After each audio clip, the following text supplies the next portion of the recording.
Bonjour frères et sœurs et merci de votre fidélité. L'évangile de ce jour nous transporte au temple de Jérusalem où Jésus se trouve avec ses disciples au terme d'une longue route. Les affrontements avec les autorités religieuses ont été rudes. Jésus sera bientôt arrêté et condamné. Il le sait. Le voici là, assis, en face de la salle du trésor, qui regarde les gens qui déposent leur offrande dans le trésor. Dans la foule, il remarque quelqu'un et un geste parmi d'autres. Une femme, une pauvre veuve dont l'offrande touche son cœur. Ce n'est pas vers ceux qui donnent de leur superflu que Jésus se tourne, mais bien vers cette veuve que personne n'aurait remarqué s'il n'en avait pas parlé avec ses disciples.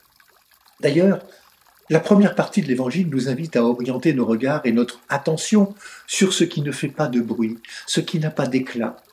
Jésus affirme que la recherche des honneurs et des premières places, que la volonté de se faire remarquer, n'est pas un chemin d'évangile.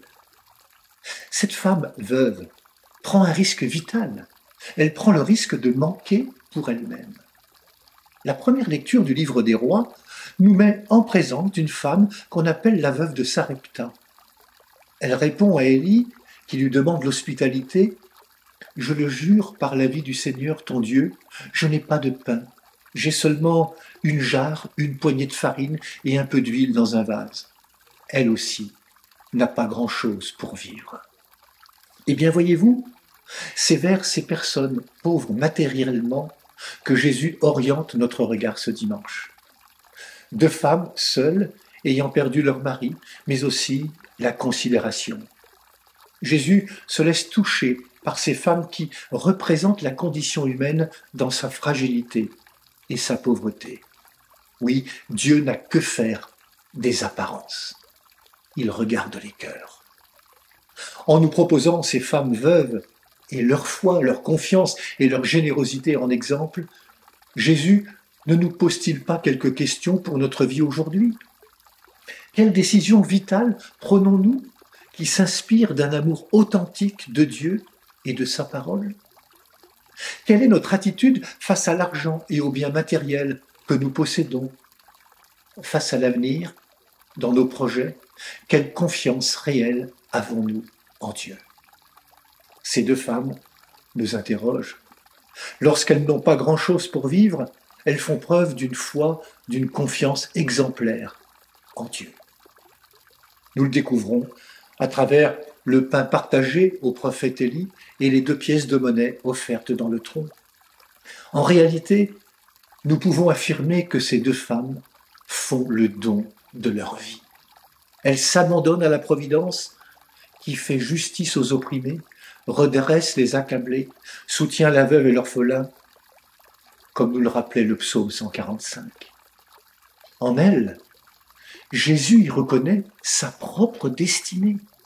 Ces femmes qui n'ont plus aucun appui humain, aucune ressource, offrent tout ce qu'elles ont pour vivre. Ces femmes, comme elles ressemblent à Jésus. En effet, ce que font ces femmes veuves annonce la passion de Jésus, l'acte pascal du Christ qui va donner sa vie sur la croix. Dépouillé de tout, le serviteur souffrant de Dieu va offrir sa vie pour nous et pour la multitude. Ce chemin du don de soi pour les autres et pour Dieu, c'est le chemin du disciple. Donner sa vie, témoigner de notre foi par nos vies données, c'est grandir en humanité. Souvenons-nous du livre des Rois. La jarre de farine ne s'épuisa pas et le vase d'huile ne se vida pas, ainsi que le Seigneur l'avait annoncé. Oui, une telle confiance, une telle foi peut apparaître une folie.